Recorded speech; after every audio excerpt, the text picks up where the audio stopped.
Andy Slavitt, former White House senior advisor on the nation's COVID response and the host of In the Bubble, the podcast. And Sara Nelson, international president of the Association of Flight Attendants, the nation's largest flight attendants union. Where to begin? I'm going to come to the judge in a second, but I do want to start with the reaction that we saw on that flight, Sara.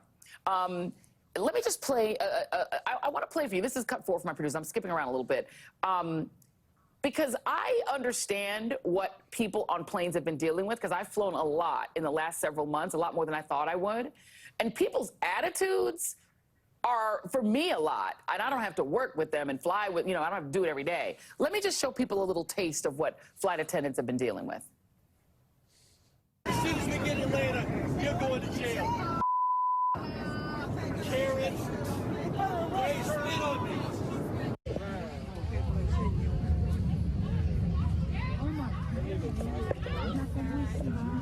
Go ahead! Turn around! Sir, back away. See why you're holding you, Frank? Get him off! Get him off! I mean, that said, did announcing the end of the mask mandate literally in the middle of the flight kind of let those a-holes win? It's not just that, Joy. It's that in the middle of the flight, people took off with one set of rules and landed with another. And the crews, once again, on the front lines are left holding the bag to deal with this. So you had people on the plane who were immunocompromised. You had people on planes with little kids below the age of 5 who decided to fly only because the mask mandate was in place and they couldn't get their kids vaccinated. This is really not fair to put the flight crews in the middle of managing this on our planes when people are expecting one thing and getting something else. And that has been the problem through this whole pandemic, is that this has been about saying that the mask mandate or anything to do with this pandemic is political rather than a public health issue. And we did not take a position on whether or not to extend this mask mandate. Remember, it's only supposed to be in place until May 3rd.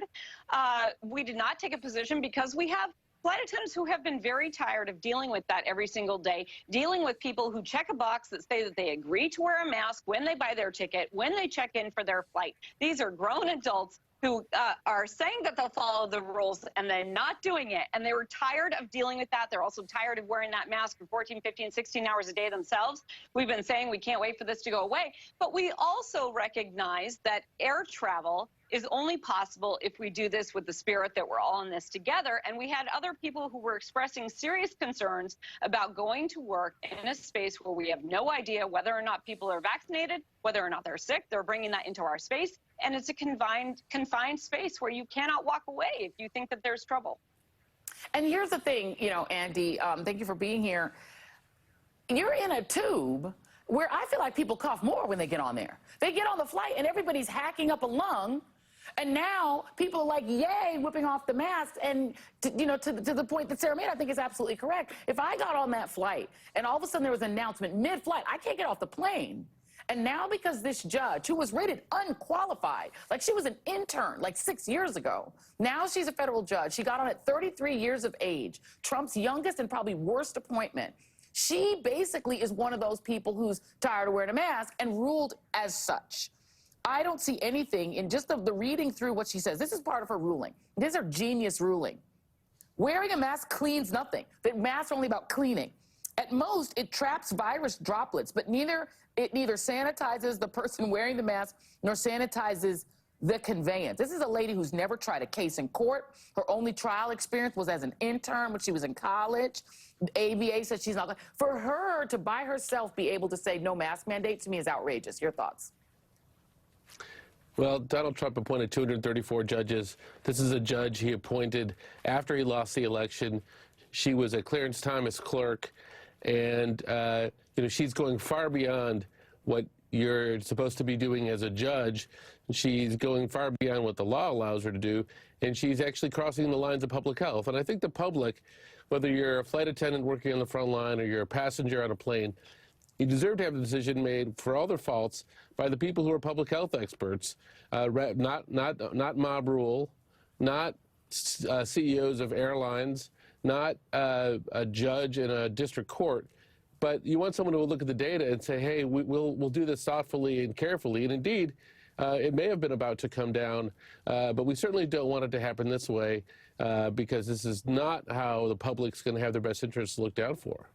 And Andy, do you think the CDC is like, I mean, if it's up to them, they have shown themselves to be occasionally seemingly influenceable by political sort of, needs and corporate needs. You got a lot of corporations that are sick of having to be the front lines of, enforcing these mandates. You got a lot of businesses that want the mandates off.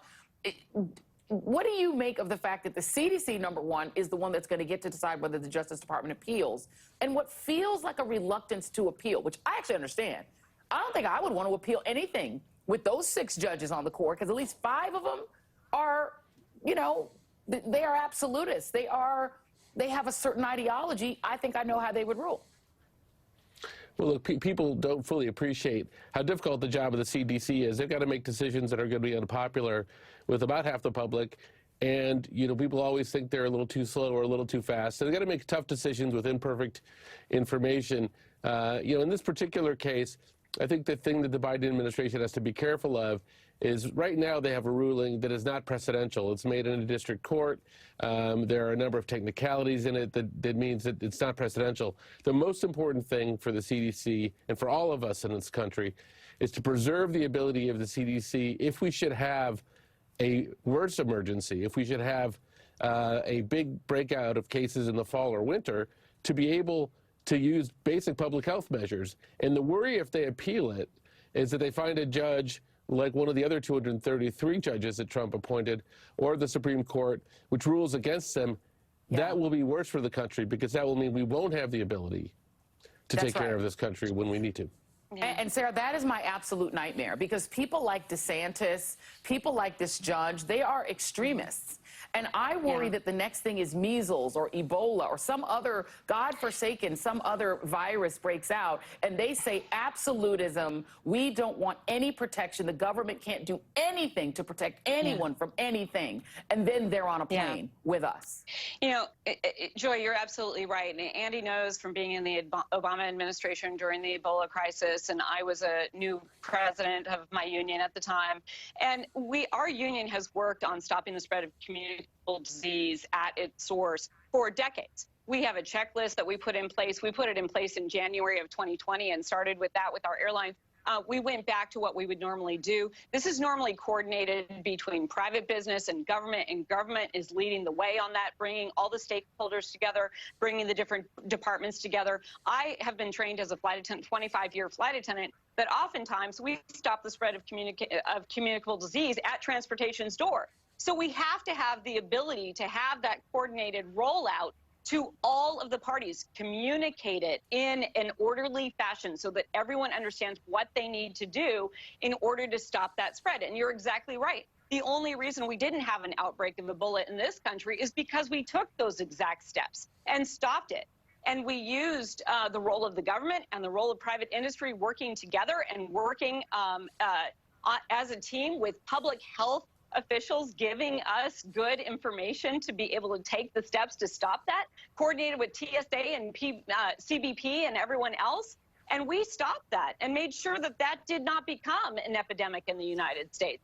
That's the kind of thing that we have to be able to do in the future. And I'm really concerned with what we have gone through this whole process, making this political rather than about having a government in place where we can actually express our freedoms because we keep the safety in check.